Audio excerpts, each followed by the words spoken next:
جی السلام علیکم ورحمۃ اللہ وبرکاتہ۔ وعلیکم السلام ورحمۃ اللہ وبرکاتہ۔ اور مفتی صاحب خیریت سے ہیں؟ مفتی ظاہر صاحب، الحمد للہ میں الحمد للہ۔ جی میں بھی ایک کتاب دیکھ رہا تھا، کتاب النوازل، مولانا سلمان منصور پوری کی۔ جی اس میں لکھا ہے کہ بغیر جواز کسی فتوے کا انکار کرنا کفر ہے۔ جی تو یہ جو دیوبند کا فتویٰ ہے، اس کو نہ ماننا، انکار کرنا کس زمرے میں آئے گا؟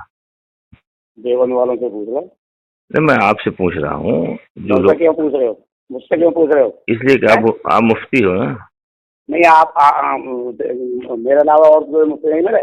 ارے بھائی، آپ قابل مفتی ہو، آپ نہیں مانتے؟ آپ اور کو نہیں ملا؟ دیوبند سے مفتی محمود سے پوچھو۔ مفتی محمود صاحب کو کی دستخط ہے اس پر؟ ہاں تو مفتی محمود سے پوچھو تو وہ اس کو مانتے ہیں کہ نہیں مانتے؟ مفتی محمود تو مانتے ہیں، اگر نہ مانتے دستخط کو دیتے؟ نہیں، ان سے پوچھو وہ مانتے ہیں کہ نہیں مانتے؟ مفتی محمود اگر نہ۔ السلام علیکم ورحمۃ اللہ وبرکاتہ۔ مفتی سلمان منصور پوری دامت برکاتہ، جو مدرسہ شاہی کے مفتی تھے، ان کی قابلیت کی بنیاد پر اس وقت دیوبند میں ان کا تقرری ہو گئی ہے اور دیوبند کے مفتی ہو گئے ہیں۔ دنیا کے 10 بڑے مفتیوں میں ان کا نام ہے۔ ان سے سوال پوچھا گیا کہ کسی فتوے کا انکار کرنا جو قرآن حدیث کی روشنی میں پوچھا گیا کیا ہے؟ تو انہوں نے کہا فتوے کا انکار کرنا سخت ترین گناہ ہے، اور اس آدمی پر جو انکار کرتا ہے اس پر توبہ اور استغفار لازمی ہے۔ اب مولانا سعد اینڈ کمپنی کے لوگ، مفتی زاہد سے میں نے سوال پوچھا تو مفتی زاہد وغیرہ فتوے کے انکار کرنے والے لوگ ہیں۔ اب میوات کے لوگ سمجھیں کہ جو لوگ فتوے کا انکار کرتے ہیں، مفتی زاہد اینڈ کمپنی کا جو ٹولہ ہے، ان پر توبہ اور استغفار لازم ہے کہ نہیں ہے؟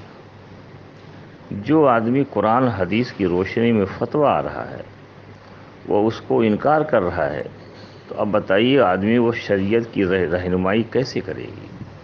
تو جو میوات میں بدحالی کا معاملہ چل رہا ہے، چونکہ فتوے کو انکار کر رہے ہیں مفتی زاہد اینڈ کمپنی کے لوگ، میوات کے لوگوں کو غلط باتوں کو بتا رہے ہیں، چونکہ ان کو ٹاسک دیا گیا ہے کہ میوات کو کس طریقے سے بدتر حالت میں پہنچایا جا سکے۔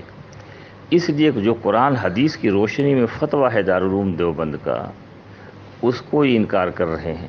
جو بھی آدمی قرآن حدیث کی باتوں کو انکار کرے گا، ظاہر ہے دنیا میں بھی عذاب میں مبتلا ہوگا اور آخرت میں عذاب تو ہوگا ہی ہوگا۔ تو میں نے مفتی سلمان منصور پوری کی کتاب بھیج دی ہے، وہ فتویٰ بھیج دیا ہے، اس کو دیکھ لیجئے۔ اور ہم اللہ کے بندے اور جناب رسول اللہ صلی اللہ علیہ وسلم کے امتی ہیں، ہم کو قرآن حدیث کے مطابق عمل کرنا چاہیے۔ یہ مفتی زاہد اینڈ کمپنی کا جو ٹولہ ہے، یہ قرآن حدیث سے لوگوں کو دور لے جا رہا ہے، لوگوں کو بچلا رہا ہے، لہذا یہی لوگ ہیں جو میوات کے بدحالی کے ذمہ دار ہیں۔ ایسے لوگوں سے ہوشیار رہنا چاہیے۔ اور مفتی زاہد سے آپ لوگ خود پوچھیں، میوات کے لوگ، جو دیوبند کا فتویٰ ہے اس کا انکار کرنا کیسا ہے، یہ مفتی زاہد سے پوچھیے۔ میں نے پوچھا، جواب نہیں دیا، لہذا اے میوات کے لوگوں، آپ سے گزارش ہے، آپ سے ہمیں ہمدردی ہے کہ آپ مفتی زاہد اینڈ کمپنی سے پوچھو جو دیوبند کے فتوے کا انکار کرنا کیسا ہے، جبکہ دیوبند کے فتوے کی تائید مولانا سعد کاندھلوی کے سسر مولانا سلمان مظاہری صاحب نے کیا ہے، دنیا کے بیشتر مدارس نے کیا ہے۔ تو جو قرآن اور حدیث کی روشنی میں فتویٰ آیا ہے، اس کا یہ لوگ آپ لوگوں سے انکار کرواتے ہیں اے میوات والو، اور انکار کرانے کے جب کرا رہے ہیں تو ظاہر خدا کا عذاب اور غضب آئے گا۔ تو میوات کی بدحالی کے ذمہ دار مفتی زاہد اینڈ کمپنی کا ٹولہ ہے، ایسے لوگوں سے ہوشیار رہیے۔ ہم اللہ کے بندے اور جناب رسول اللہ صلی اللہ علیہ وسلم کی امتی ہیں، قرآن حدیث کے مطابق جو کام ہوگا اس کو کریں گے، جو قرآن حدیث کے خلاف ہوگا اس کو نہیں کریں گے۔ لہذا دیوبند کے فتوے کا انکار کرنا قرآن حدیث کی مخالفت ہے، اس کو چھوڑ دو، صحیح راستے پر آ جاؤ، میوات پہ پھر ترقی ہوگی۔ مفتی زاہد اینڈ کمپنی کو ایک ٹاسک دیا گیا ہے کہ میوات کو بدحالی کو کس طریقے سے لے جایا جا سکے۔ فقط والسلام۔